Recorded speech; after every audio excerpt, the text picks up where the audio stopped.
Bristol Community College, Mathematics with Dan Avedikian, Math 060, Topics in Developmental Mathematics, Section 4.6, Problem 5.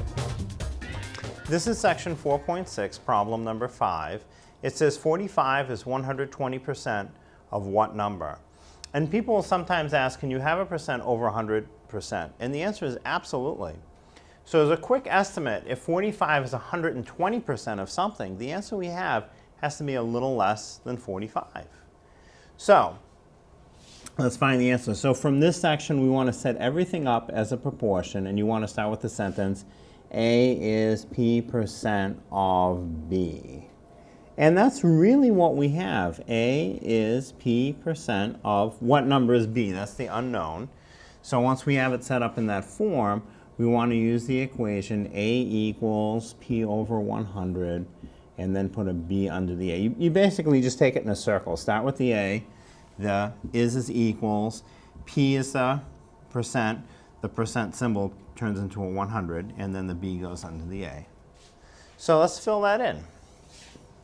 So A is 45. Is becomes the equals. P is 120. The percent, the symbol for percent really gets written as 100.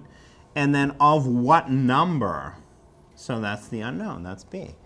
So we have the equation 45 over B equals 120 over 100. So to solve an equation like this, we cross multiply and divide. So B times 120 is 120B equals 45 times 100.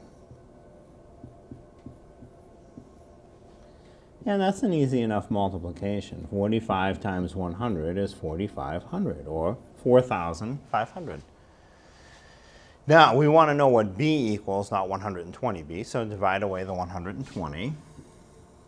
B equals 4,500, divide by 120. And now, because they both end in 0, I can at least do that and have 450 over 12. And I know it'll reduce a little bit more, and you can reduce it more, or you can just go ahead and set up the division now. 12 divides into 450. And if you have a calculator, just do this. 450 divide by 12 equals. Some teachers will let you use a calculator for this section, and some will not. So if you can use a calculator, just enter it like that, 450 divided by 12 equals, and you'll have the answer. If your teacher will not let you use a calculator, just do the bottom, divides into the numerator. So 12 divides into 4. 4 is not big enough, it won't go. 12 divides into 45. Well, 12 times 4 is 48, so 4 is a little too big. 3 is as close as we'll get. So 3 times 12 is 36. 45 minus 36 is 9. Bring down the next digit, which is a 0. Put it next to the 9, you get a 90. Now 12 divides into 90. Well, I know 12 times 8 is 96, so 8's a little too big. So 7 will be as close as we can fit. 12 times 7 is 84. And it doesn't go in evenly. I have a remainder. 90 minus 84 is 6.